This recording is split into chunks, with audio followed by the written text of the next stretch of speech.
All right. Welcome in. We have hit Tuesday. It is the Sports Huddle on SEMO ESPN Radio.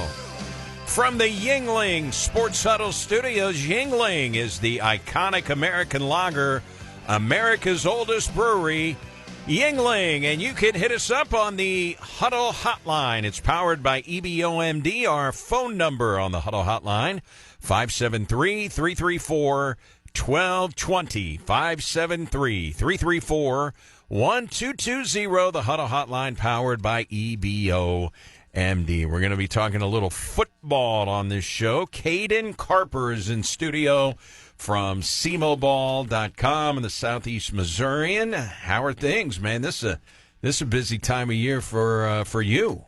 Yeah, getting there. I think we are now less than 3 weeks out from both high school and college sports seasons, fall sports that is.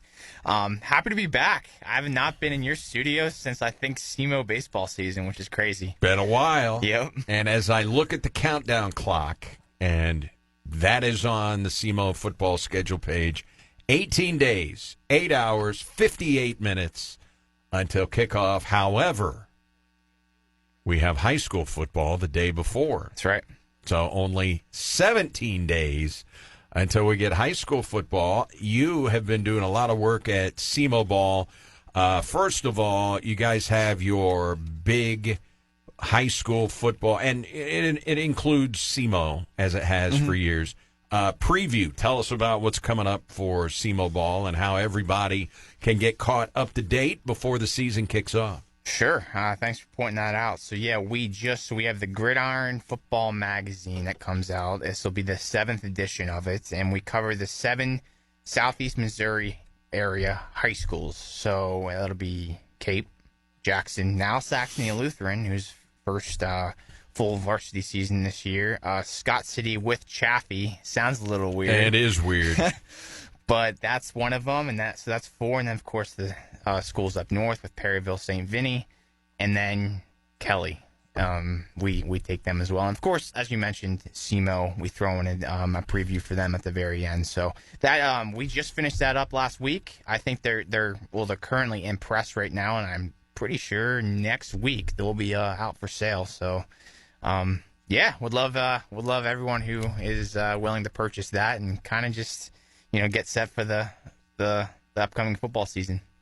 So, in years past, if you purchased a Southeast Missourian, a physical newspaper, it was an insert into the newspaper. Is that not the case anymore? Is it a separate entity? Like if I go to Roads 101, how am I getting it? Mm-hmm. That's a great question that I honestly don't know the answer to. Okay. All right. Well, I don't. A lot of times it's included in which makes sense. The paper. Mm-hmm. I don't know if that is the case, but if you are a subscriber to SEMO Ball, I'm guessing that you've got access to it. Yes, and we'll have advertisements for it and just ways how you can purchase it on social media, our website itself. So that'll be out very, very soon. But yeah, just to be honest, I'm not sure. It's all right. It's my first rodeo. Caden Carper, SEMOBall.com, and you, since we no longer have Tony Capabianco in town, it's not exactly a one-man show, but, man, you've got a lot of hats. Am I right? Yeah, and thank God. It's just Cole Lee has been a huge help. He did a great job covering the catfish, by the way. Absolutely. Yes, he did. And he took he's really passionate about that as well, and he balled out with that one, and he's been a huge help. He's now our full-time sports reporter. Have a couple part-timers who chip in as well. So, that's always big. And there's so much to cover, I think. And people, I hope, realize that. And, whether it's, broadcasting, journalism, whatever it may be, there's so much to cover and we can only be at so many places. And I think we are pretty diligent about that. And I just can't wait for the fall season to roll around. So I did see this morning. If you follow, there are a lot of accounts on X or Twitter. This one from August 10th, so 2 days ago, SEMO Pro Athletes reposted former SEMO baseball player Wade Stouse, catcher in the Cardinals organization, now is a coach in the Cardinals organization. Redbird Farmhands put out that tweet. So congratulations to Wade Stouse. Playing days are over, and now he's entering into coaching. And it'd be interesting to talk to Andy Sawyers and some of, Trevor Ezell, some of the coaches. But he was the MVP of, I believe it was the 2021 OVC tournament. So Wade Stouse, congratulations to him and his younger brother. Ty just finished up his eligibility at SEMO. So it has been a family affair at SEMO for the Stouses. Congratulations, Wade Stouse, dipping his toe into the coaching ranks. Yeah. And, I was going to say, is there affiliation between Ty and Wade? And that makes perfect sense. Yeah, they're brothers. So that's pretty cool. Nice full circle moment. Are we drinking the same energy drink? We are. How about that? It is the exact same drink. It's the Peach Alani, 0 sugar, by the way. Man, I got to chill out the energy drinks, though. They can catch up to you. Yeah, it's 0 sugar. Come on. Yeah, true. Come on. True. I'm not a coffee drinker. Get up early. You got to have an energy drink. I knew that one, yep. All right. So congratulations to Wade Stouse. Wanted to get that in. As far as SEMO ball goes, this is the time of year for lists. Yeah. And you have you have a column on SEMO ball right now. The 10 best Southeast Missouri high school football players over the past 10 years. Mm-hmm. Now, you have not been here for 10 years, so you've got some input. You have access to a lot of people who have been around for a while. Mm-hmm. You have access to stories and stats and everything that the Southeast Missourian and SEMO ball has covered during the duration. Yep. So you're just going back 10 years. How tough was it to put this list together? Extremely. And as somebody would guess, I really had to dig into my resources with this one. I talked, and it took a few weeks on this just to kind of devise, the right list.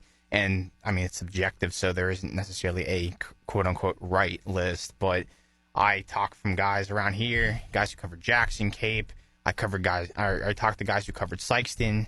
I even talked to people down in Bluff and in the Kennon area just to really kind of okay, who was the best? And there's a couple factors that weigh into it. Team performance is huge. Obviously, there's 4 Jackson guys on that list who, that might rub people the wrong way, but those guys are insanely worthy of being on that list.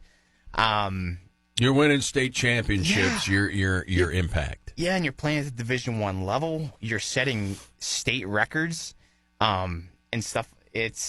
I thought that one was pretty clear, and it was hard, but it was really fun at the same time. I even talked to some of those guys in person. Al Young was a great one. Obviously, he's now an assistant coach at Cape Central, but one of the best players in school history in this area. He was a great high school football player. That's all I heard. People probably the most dynamic player I've ever seen is what a couple people told me. And, obviously went to SEMO and then ended up going to Jackson State and playing under Deion Sanders. So, I talked to him. It was a cool moment for him as well. Gave some good words about Zaire Thomas, who's also on that list. He snuck on there. And you don't have any current players. That was one of the cutoffs. Yep. You said no current players. We're just going to go to players that are no longer they don't have any eligibility left in high school football. Correct. And it just makes it more, the past decade. Guys who are out of high school now. And Al Young barely made it. Fully established. Yeah. 2015 was his senior year. So. Yep. He just snuck in. Exactly. And you didn't put them in any order. No. I like that. Or did you put them in alphabet? No, it's not alphabetical order. I kind of just put them in randomly. Just a random order. So nothing to that, but I thought it was a solid list. That's obviously, I made it, so I'm going to obviously have a sense of pride there, but Again, I really dug into my resources with this one and kind of went off of other people's words, people I trust, people who have seen the game for 10 years plus and have been around each and every one of these players. So, do we want to run through the list, Sure. or do we want to make somebody subscribe to SEMO Ball? You can name through like 5 of them. Okay. Go, have fun with it. All right. Well, the ones that I got to see, you've got Charleston and Hayti, one of them from Charleston, Cuneris Anderson. Mm-hmm. I got to see him briefly when he was at SEMO, but the guys I did get to see, Bryce Norman, that's a no-brainer It's a staple for Jackson. Not only did he flourish at the high school level, defensive player of the year in the state of Missouri and in the SEMO conference, but state champion, and then, he's a Division I FCS conference defensive player of the year as well. 3-time All-American. So Connor Tallis. Now, these are Jackson. These are the ones that I have seen. Mm-hmm. I saw Connor Tallis in his entire career, and he's getting a lot of pretty good write-ups. Many believe that he will play in the National Football League, Mm-hmm. but one more season at Mizzou as the center for the Missouri Tigers. Yep, no-brainer again. And he was on that 2020 state championship team. We mentioned Al Young, and you went into a lot of his background there, so you can read up on that. I saw Jordan Kent. It's been a while for Jordan Kent, but he was dynamic as a wide receiver. I think the one reporter I talked to, who's actually happens to be a friend of mine, but he covered Jackson for I think 15 years now. He's like, I've never seen a better player than Jordan Kent at the high school level. I'm like, really? So who is this guy? And kind of went into it. He obviously, second in Misha history in career touchdown catches behind a future NFL pro, Dorial Green Beckham. But a guy that I think could just win a game like that at the snap of the finger. A guy who is just complete mismatch. And wish I had the privilege of covering him and seeing him, but people rave about him. And then he got hurt in the playoffs, and that was the worst. As far as Jordan Kent goes, Portageville is represented. You've got Zaire Thomas. I got to see him, obviously. Yeah. I broadcast Jackson games, and they play Cape Central every year, so Zaire Thomas is on your list. He was fun. Now he's going to be going D3. He's at Wisconsin Platteville, but electrifying. He wasn't big, only 5'5", 160. But man, you try to catch him in open space, good luck.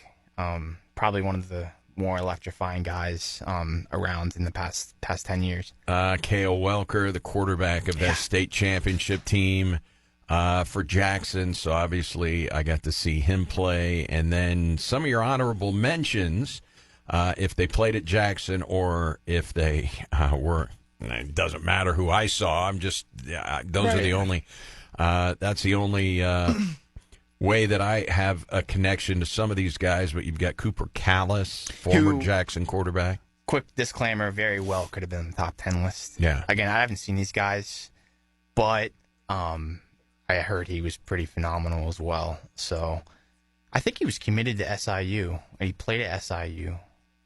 Yes, right? He was committed to SIU. I don't know if he ever played a snap for the Salukis. Yeah. Maybe he did. I don't. I got to be honest. I don't remember.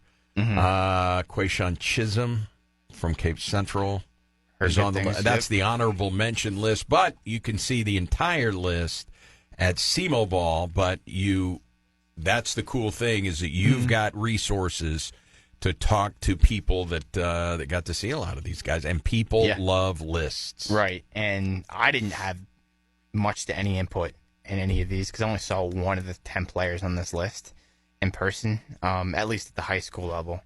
So I was kind of just, again, going off of other people's words and opinions, and obviously I trust all these guys.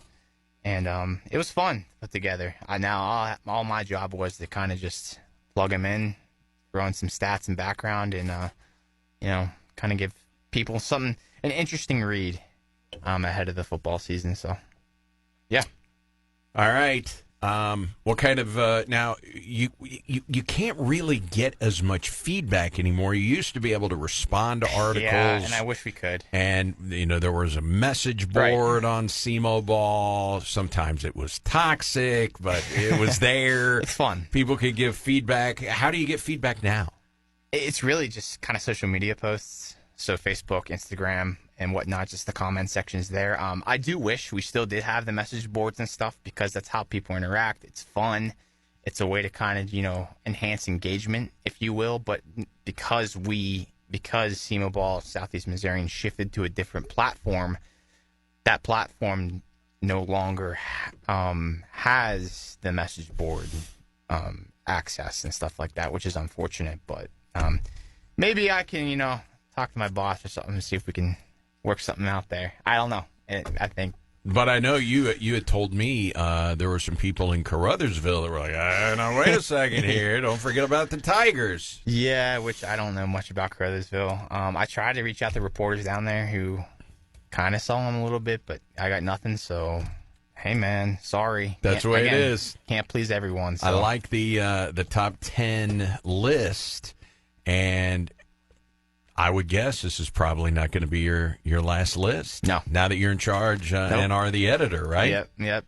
So it'll be fun. Basketball season, baseball season's another big one that'll, I think, be great. So we'll see. We'll see. Certainly down the road what else we can devise and come up with. All right. So you were at the Red Hawks' first full scrimmage. Mm-hmm.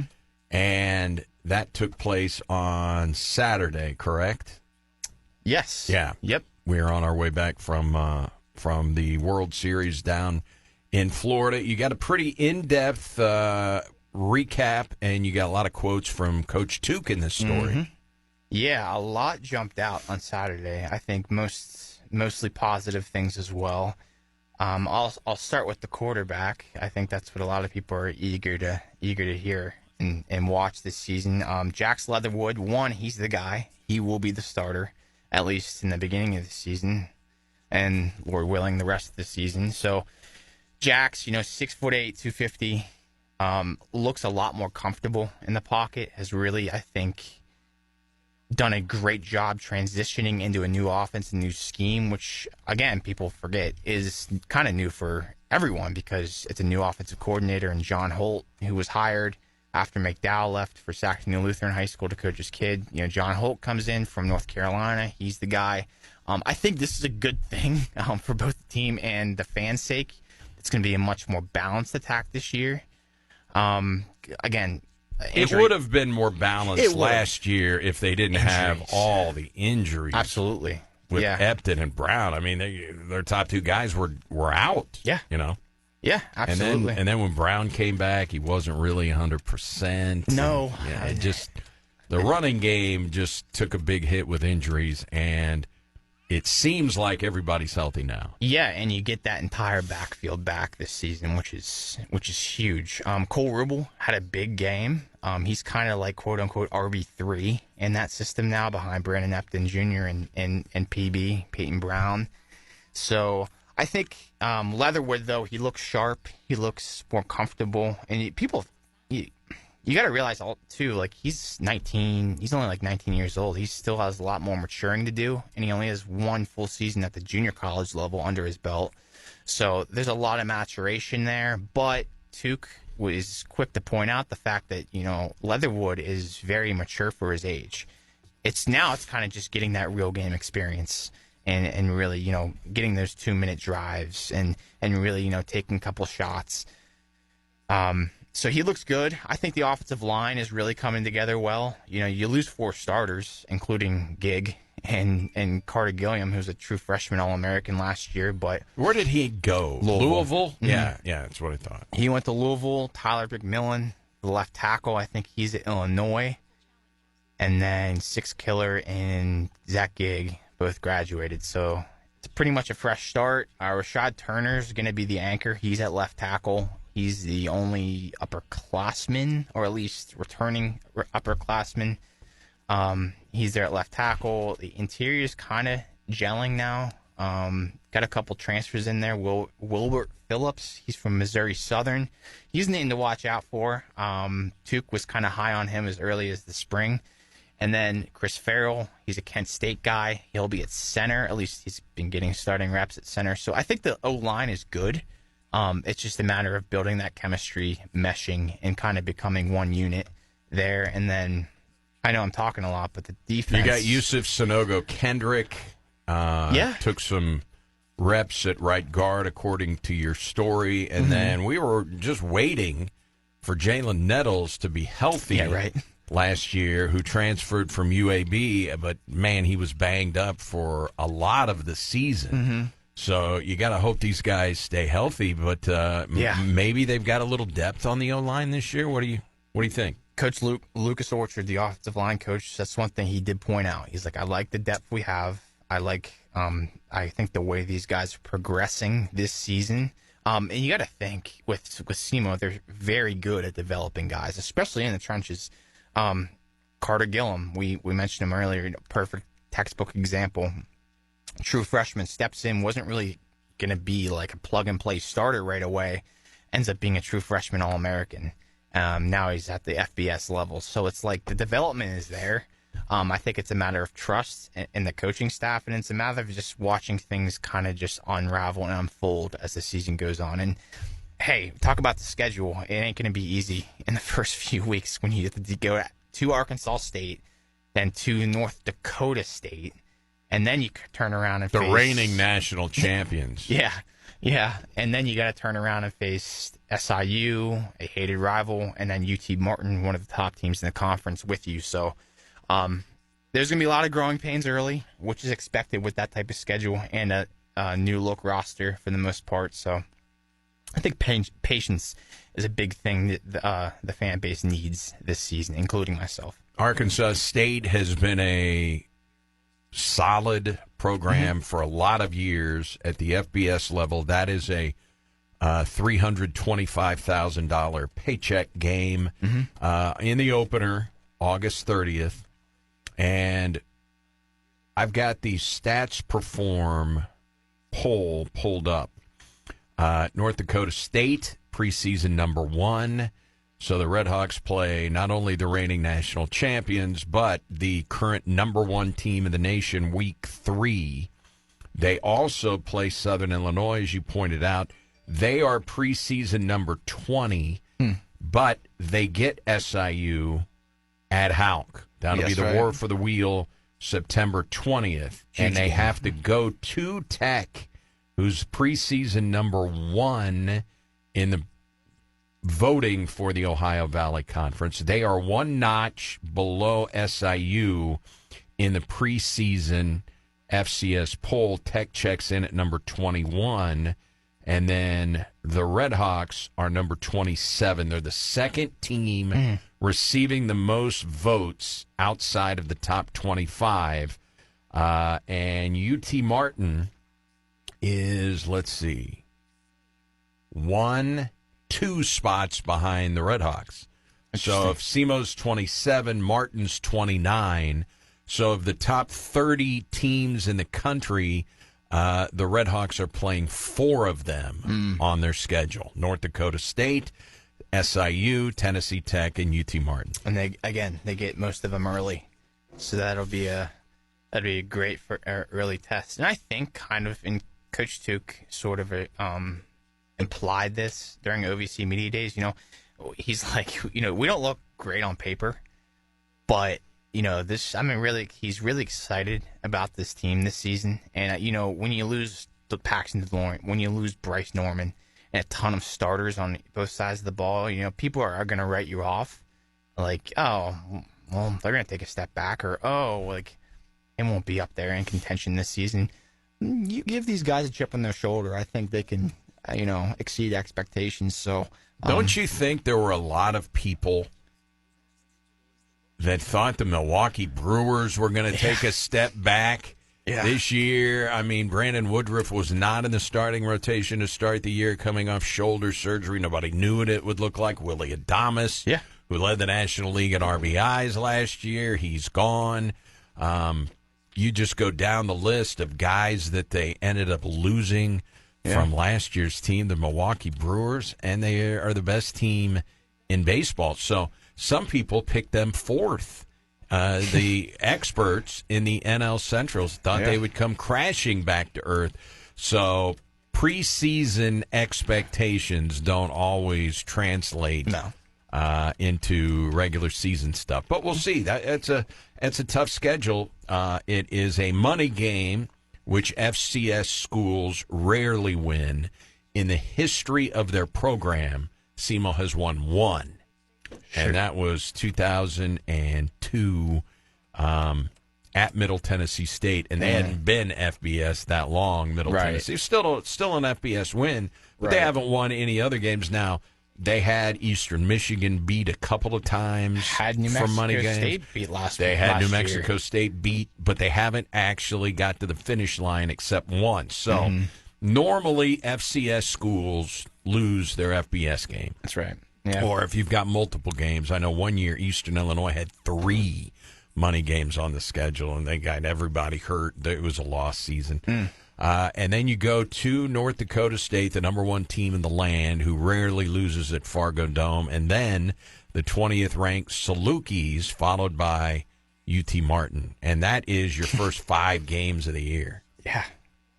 We'll see.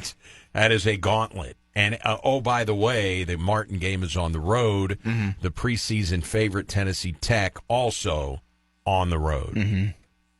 That Martin game was fun last year. My gosh. It was a blast. Double OT. That was the best game of the year. Yeah, it certainly was.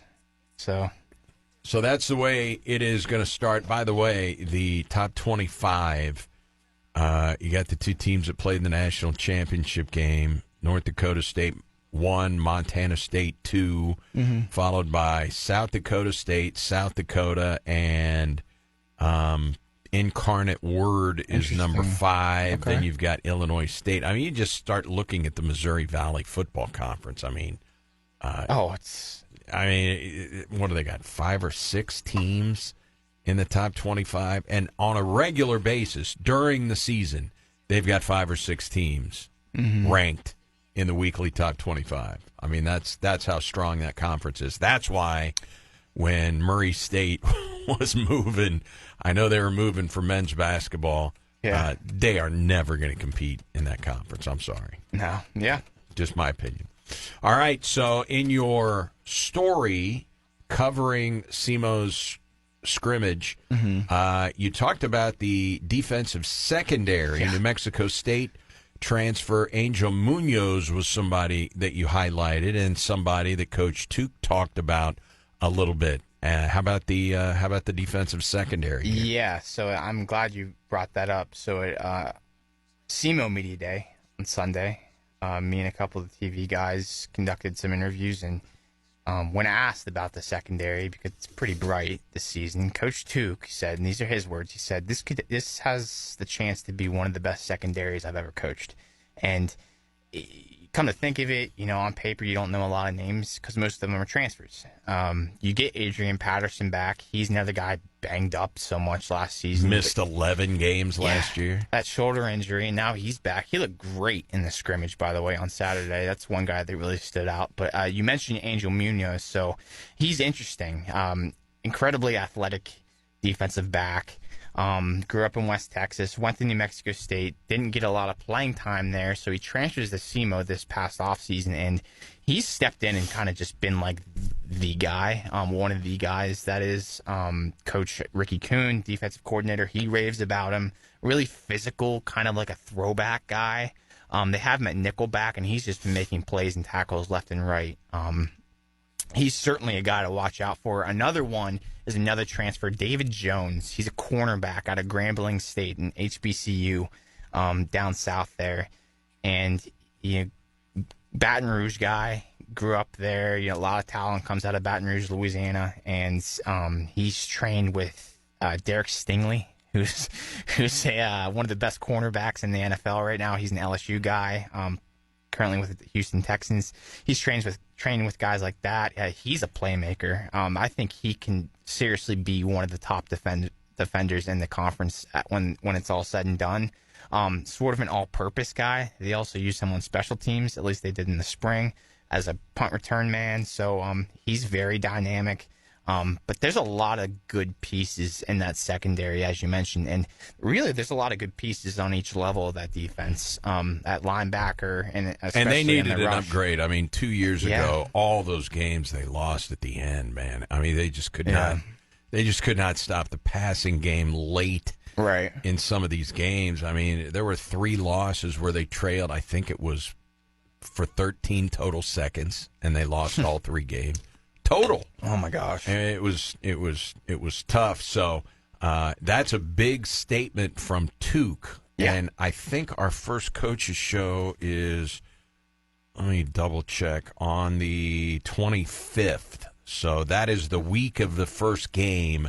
So we'll be talking to Coach Tuke at Wings, etc. Nice. And, we'll give him a chance to kind of utter the same things that he told you about a chance that this secondary has a chance to be really, really good. Yeah, and it looked really, really good on Saturday. So we'll see. And pass rush is impressive as well, and that obviously helps the secondary, right? So I like the defense. All right. Toward the end of the year, Jared Pedraza got hurt, Northwestern State transfer. He was their leading tackler when he was there. He was making all kinds of plays until he got hurt. And you could tell this guy, it flies around. I'm not going to put him in the Bryce Norman category, but he's a guy with a similar nose for the football, like Bryce Norman. He's not obviously going to have the length of a career. And I was surprised to hear that Pedraza still had eligibility left. So, I mean, all the eligibility things, over the last several years, you're like, wait a minute, how many years left do they have? And you don't really know. Yep. But Pedraza's back, and that's big. That's a lot of experience back there. He has been in a lot of FCS football games. You just said it exactly. You lose Bryce Norman, your anchor, your heartbeat. Well, I think there's no better guy to kind of replace that, or at least, step in and be that nucleus on the defensive side than Pedraza. Again, you mentioned experienced. I think this is his 6th year. That COVID year is still intact for some guys, him included. He's very fast, too, for his position. Very fast, athletic, not afraid to stick his nose in there and make a play and make a hit. He's going to be a player to watch. Hopefully he can stay healthy, too. So that is the voice of Caden Carper for SEMO Ball. He went in depth after the Redhawks scrimmage. Now, as we go a little bit more in depth here with Jax Leatherwood, what was your impression of watching him work the offense, and some of the quotes from Coach Tuke afterwards talking about how well that quarterback room is in terms of pre-snap reads? Yeah, and it kind of goes along with that whole maturation thing with Jax and just his progression since he stepped foot on campus in the spring. He looked very calm and poised in the pocket, which, you didn't see that as much in the spring game, but he looks so much more comfortable. I'm just really anxious to see how he does in a real game environment. I think another thing, too, is his pass catchers. He's starting to really develop chemistry with them. Obviously, everyone knows about Cam Pedro, led the team in catches last season. But who's going to kind of be those other guys that really step up through the air on the outside? Donnie Cheers is another one of them. You saw him last year, went off in that playoff game against Illinois State. Couple other names. Tuke keeps bringing this guy up, too. I don't know if he'll get a lot of playing time. Certainly we'll see the field. Joby Bryant. True freshman out of, I think, Park Hills. Yeah, Park Hills Central. He's been turning heads all preseason. So he'll be a name to watch in Circle coming up. He's been mentioned a lot.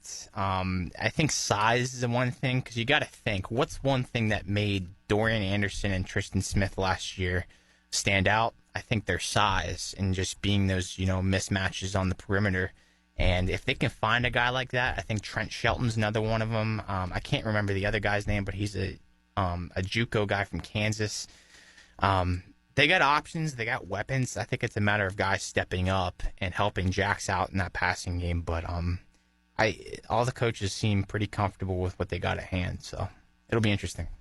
And also keep in mind that the Redhawks have to replace punter and kicker. And you put a little note in there about special teams.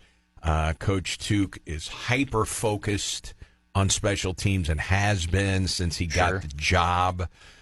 He believes in, winning the special teams battle. What were your impressions, and did he have any quotes on the special teams guys? No, and I didn't really ask him, but it was kind of just a matter of like, okay, who's kind of getting the reps at kicker? And right now it's between two guys. Justin Keller, he's a transfer from Coastal Carolina. I think good program. Yes, it is a good program. And then a true freshman, Malik Orzan from MICDS, which is up north, a high school up north. So it'll probably be Keller, but I don't know. They both they're hitting everything that I saw. So it'll be interesting. I don't have much of a take on that right now, but I think it's just something that kind of just you'll find out week one. So, but yes, I'm glad you mentioned Tuke placing the emphasis on special teams because hey, special teams are extremely important. So. All right, we're going to switch real quickly here to baseball. Before you go, you've got a meeting over at Russ Communications, so you got to head out of here, but I did want to give you this. And a high fly ball deep down the right field line toward the pole. Towering shot. It is gone! 2-run blast for Kyle Schwarber. And the Phillies lead it 4-1. His 42nd home run. It's his 13th here at this ballpark. You don't think Schwarber was upset about his first 3 at-bats? Took it out on that baseball. So Schwarber now 42 bombs. Your Phillies, yes, sir, have won 7 of 8, and they have now opened up a 6-game lead on the crash and burn Mets, who are 1-11 in their last 12. They are riding a 7-game losing streak. That's helped the Cardinals get back in this wild card race because the Cardinals have won 4 of 5. Now they're only 3 games out, but the Phillies are streaking in the right direction. It's 4 wins in a row now for Philadelphia. You've got a couple of guys that are going to be hitting free agency who have a sense of urgency, and one of them is Schwarber. One of them is JT Realmuto. The Phillies look like they could be primed, and I don't know if Nola's coming back before the postseason. You would think that he would. I think he will be. He didn't pitch very well before he went on the injured list, but they've refortified their bullpen. They did what they needed to do at the trade deadline, and I think right now the top 2 seeds in the National League are the Brewers and the Phillies. I mean, the Phillies right now have a better record than the Dodgers. If the season ended today, it would be Brewers the 1 seed, Phillies the 2 seed, a bye, and the Dodgers would have to play in the opening round. Yeah, which speaks on how loaded the NL is up top. You forget about the Cubs. I mean, the Cubs are still very dangerous.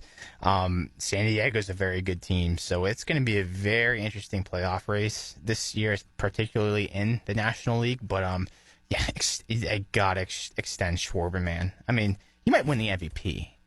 I mean, he's putting up one of the top hitting seasons. He's making $20 million. I mean, that is very reasonable. I know people hear $20 million, but in terms of salary these days, that's not a massive salary. Look what Shohei is making. Not saying he's better than Shohei because he's not. They each have 42 home runs, by the way. This year, yeah, exactly. Look at Judge's making.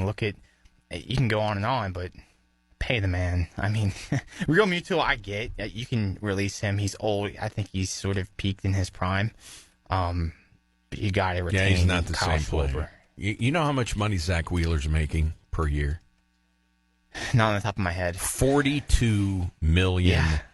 He signed a 3-year, $126 million contract. So this year, next year, and 27, $42 million. Yeah. But he earns it, man. Yeah, I was going to say, he earns. It's going to be him and Skeens getting the Cy Young votes. Mm-hmm. And poor Skeens. 1.49 ERA, 7-8 record. Come on. That poor guy. Which is why they don't, when you get into the Cy Young voting and things of that nature, they don't put as much weight in win-loss records for pitchers. They shouldn't. Because a lot of it is out of their control. Right. I remember Logan Webb won the Cy Young 2 years ago, and his record was like 9-10. I remember Jacob deGrom won a Cy Young with like 9 or 10 wins. Yep. Felix Hernandez won it 1 year with the Seattle Mariners with like 11-12 with Tim Lincecum. Yeah. Low win total. Because they factor in everything. And they should. Skeen just can't get any runs for. Yeah. He has his last couple of starts, though, so I will say that. All right, we kept you to the limit today. We are reading you at SEMO Ball. And again, he's got the new list, the top 10 best Southeast Missouri high school football players over the last 10 years. Let the debate begin there, and then a full recap of the Red Hawks' latest scrimmage, and they will be scrimmaging again before the start of the season, right? Yeah. Is it this Saturday? As soon as either Saturday, but I think it's Friday. Friday. So, and I will be there. All right. And we will have you back as we get ready for football season. And again, the Gridiron, what's the name of it? Magazine. The Gridiron Magazine. When are we going to be able to? I'm going to say I'm 90% sure it's as early next week. Okay. So Monday, Tuesday, but there will be advertisements and, ways that people can find out. So sometime next week, the Gridiron Magazine, so you can get caught up on everything that is Southeast Missouri high school football, which kicks off in 17 days. Red Hawks football at Arkansas State in 18 days. Caden, thanks for coming in. Good to catch up with you. Absolutely. I like your choice in energy drinks. Thank you. Yeah. All right. How about that? So, all right. Thanks for having me on. See you, man. See ya. All right. That is Caden Carper, SEMO Ball, Southeast Missourian. Stay tuned. More of the Sports Huddle coming up. SEMO, ESPN from the Yingling Sports Huddle Studios.